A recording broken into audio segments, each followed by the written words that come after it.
Qeveria sapo ka indeksuar përsëri pensionet publike. Kjo është një lëvizje shumë e domosdoshme, por tregon një situatë që pensionet publike nuk mjaftojnë më. Sot kemi një raport 1:1, pra rreth 700.000 pensionista dhe rreth 700.000, 650, 800.000 të punësuar. Pra raporti është 1:1, kjo tregon që në të ardhmen pensionet do bëhen akoma problematike dhe akoma më të pabesueshme.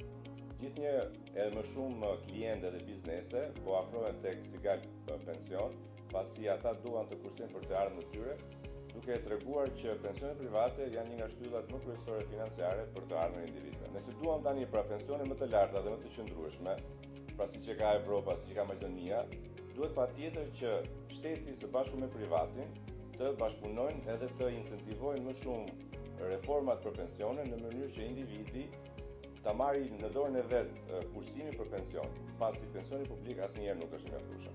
Pra çka ka bërë qeveria deri më sot, ka krijuar një pension privat, e cila incentivohet komplet nga qeveria, duke ulur taksat ose duke ulur tatimin mbi pagën, ose duke ulur interesin mbi të ardhurat e akumuluara, në mënyrë që individi të heqë një pjesë nga paga sot dhe ta marrë atë më vonë.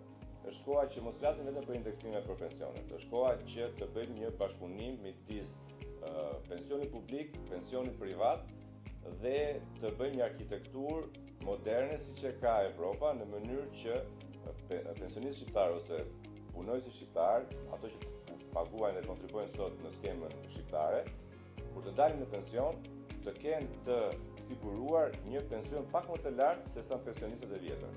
Ne kemi provuar se kur shqiptarja di vlerën, ata menjëherë veprojnë. Ata bëhen pjesë e fondit të pensionit, ata bëhen pjesë e Sigal Insurance Group, dhe ata bëhen pjesë e një familje të madhe për 25 vitesh.